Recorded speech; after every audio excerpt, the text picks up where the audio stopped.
பிரியமானவர்களே, இயேசு கிறிஸ்துவின் இணையற்ற நாமத்தில் உங்களை வாழ்த்துகிறேன்.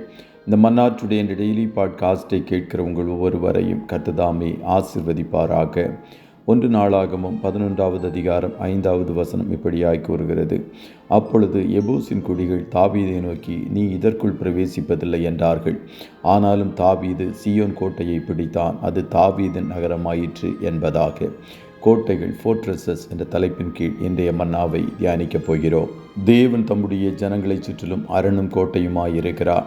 அது எதிரிகளின் தாக்குதலிலிருந்து அவருடைய பிள்ளைகளுக்கு அவர் வைத்திருக்கும் பாதுகாப்பை குறிக்கிறது. சத்ருவும் தன்னுடைய ஜனங்களை சுற்றிலும் கோட்டைகளை கட்டுகிறான். அவனுடைய அதிகாரத்திலிருந்து வெளியே சென்று விடக்கூடாது என்பதற்காகவும், சுவிசேஷ வெளிச்சம் அவர்களுக்குள்ளாய் பிரவேசித்து விடக்கூடாது என்பதற்காகவும் அவன் அவர்களை சுற்றி கோட்டைகளை கட்டுகிறான். எரிகோவின் ஜனங்களை சுற்றிலும் எபூசியர் ஜனங்களை சுற்றிலும் சத்துரு கோட்டைகளை கட்டி பாதுகாக்கிறவனாய் காணப்பட்டான். அவனுடைய அரண்களையும் கோட்டைகளையும் நிர்மூலமாக்குவதற்கு கர்த்தர் நம்மை தெரிந்தெடுத்திருக்கிறார். அதற்காக சர்வாயுத வர்க்கங்களை நம்முடைய போராயுதங்களாகவும் கொடுத்திருக்கிறார். எங்களுடைய போராயுதங்கள் மாம்சத்திற்கு ஏற்றவைகளாயிராமல் அரண்களை நிர்மூலமாக்குகிறதற்கு தேவ பலமுள்ளவைகளாய் இருக்கிறது என்று பவுல் எழுதியிருப்பதை 2 கொரிந்தியர் 10:6 வாசிக்க முடிகிறது. கர்த்தருடைய பிள்ளைகளே, இது நீங்கள் யுத்தம் செய்கிற காலம். யுத்த சன்னத்தர்களாய் எழும்புங்கள். ஆயுதம் அணிந்த வில் வீரர்களாயிருந்தும் எப்ராயிம் புத்திரர் யுத்த நாளிலே முதுகு காட்டினார்கள் என்று சங்கீதம் 78:9 கூறுகிறது. யுத்த காலத்தில் ரூபன் புத்திரர்களுக்குள் பிரிவினை காணப்பட்டது என்றும், தான் புத்திரர்கள் கப்பல்களில் தங்கியிருந்தார்கள் என்றும், ஆசேர் மனுஷர் குடாக்களில் தாபரித்தார்கள் என்றும், செபுலோனும் நப்தலியும் போர்க்களத்தின் முனையில் தங்கள் உயிரை எண்ணாமல் மரணத்திற்கு துணிந்து நின்றார்கள் என்று தெபோராள் பாடினாள். நீங்கள் எந்த கூட்டத்தை சார்ந்தவர்களாய் காணப்படுகிறீர்கள்? தாவீது எப்ரோனிலிருந்து யூதா கோத்திரத்தின் மேல் 7 வருடமும் 6 மாதங்களும் ஆட்சி செய்தான். பின்பு 33 வருடங்கள் சமஸ்த இஸ்ரவேலின் மேலும் எருசலேமை தலைமையகமாக வைத்து ஆட்சி செய்தான். அவன் சமஸ்த இஸ்ரவேலின் மேலும் ராஜாவாக தெரிவு செய்யப்பட்டவுடன் எபூஸ் என்றும் சீயோன் கோட்டை என்றும் அழைக்கப்பட்ட எருசலேமை பிடிக்கும்படிக்கு சென்றான். யோசுவா கானானை சுதந்தரிக்கும் போது எபூசியர்களை விட்டு வைத்ததினால் சுமார் 500 ஆண்டுகளுக்கு பிறகு அவர்கள் அங்கே கோட்டை கட்டி வாழ்ந்து வந்தார்கள். கர்த்தருடைய பிள்ளைகளை அழிக்கவும் நிர்மூலமாக்கவும் வேண்டிய பாவ பழக்க வழக்கங்களை உடனே உங்களை விட்டு அகற்றவில்லை என்றால் அது பின்னாட்களில் உங்கள் வாழ்க்கையில் சத்ருவின் கோட்டையாக மாறிவிடும் என்பதை மறந்து போகாதிருங்கள்.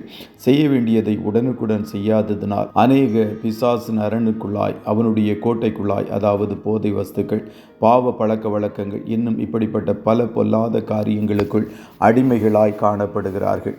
அப்பொழுது எபூசின் குடிகள் தாவீதை பார்த்து சொன்னார்கள், எங்கள் கோட்டைக்குள் நீ பிரவேசிப்பதில்லை. இங்கே காணப்படுகிற குருடரும் சப்பானிகளுமே உன்னையும் உன் ஜனங்களையும் தடுக்க போதுமானவர்கள் என்று ஏளனமாக சொன்னார்கள். உடனே தாவீது, எபூசியரை முறியடிக்கிறதில் எவன் முந்தினவனாயிருக்கிறானோ அவன் தலைவனும் சேனாதிபதியுமாயிருப்பான் என்று சொல்லி அந்த கோட்டையை பிடித்து தன்னுடைய தலைநகரமாக்கினார்.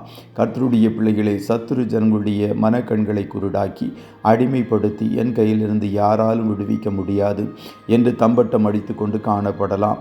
சபைகளிலிருந்து ஒரு ஜெபசேனை எழும்பும் என்றால் பாதாளத்தின் வல்லமைகள் தோற்று போவது நிச்சயம். எழுப்புதலுக்கு எதிராய் காணப்படுகிற தடைகளும் விலகும். கடைசி நாட்களில் சத்ருவின் கோட்டைகளை தகர்க்கும்படிக்கு முந்தி செயல்படுகிறவர்களை கர்த்தர் தலைவர்களாகவும் உயர்ந்த நிலையிலும் ஆசீர்வதித்து மேன்மைப்படுத்துவார். நீங்கள் ஒவ்வொருவரும் அப்படிப்பட்டவர்களாய் காணப்பட தேவன் தாமே உங்களுக்கு அருள் செய்வாராக. கர்த்தர் தாமே உங்கள் ஒவ்வொருவரையும் ஆசீர்வதிப்பாராக. ஜெபம் செய்வோமா? நல்ல தகப்பனை, உம்மை நன்றியோடு துதிக்கிறோம். இந்த மன்னாற்றுடைய இந்த டெய்லி பாட்காஸ்டை கேட்கிற உம்முடைய பிள்ளைகள் ஒவ்வொருவரையும் கர்த்ததாமே ஆசீர்வதிப்பீராக. அப்பா, உம்முடைய பிள்ளைகள் ஒரு யுத்த வீரனாய் எழும்புவதற்குரிய கிருபைகளை கர்த்தர் பரத்திலிருந்து கொடுப்பீராக. உம்முடைய நல்ல போர் சேவகர்களாய் உம்முடைய பிள்ளைகள் அத்தனை பேரும் காணப்படுவதற்கு பலத்தால் ஒவ்வொருவரையும் இடைகட்டும். உம்முடைய பிள்ளைகள் சத்துருவின் கோட்டைகளை நிர்மூலமாக்கி அவனுடைய பிடிக்குள் காணப்படுகிற ஆத்துமாக்களை விடுவிக்கிறவர்களாய் இவர்கள் எழும்ப ஒவ்வொருவர் மேலும் ஜெப ஆவியை ஊற்றுவீராக. உம்மோடு இணைந்து நின்று சத்ருவுக்கு எதிராக இவர்கள் யுத்தம் செய்யும் போது இவர்களை உயர்த்தி நீர் ஆசீர்வதிக்கப் போகிறீர். அதற்காய் கோடி ஸ்தோத்திரம். இன்றைய திரும்புடைய பிள்ளைகள் கையிடுகிற வேலைகளை ஆசீர்வதியும். போக்கிலும் வரத்திலும் உடனிரும். காரிய சித்தியை கட்டளையிடும். ஆட்டுக்குட்டியானவருடைய இரத்தத்தின் பாதுகாப்பிற்குள்ளாய் ஒவ்வொருவரையும் கொடுத்து இயேசுவின் நாமத்தில் வாழ்த்தி ஜெபிக்கிறோம் நல்ல பிதாவே. ஆமென்.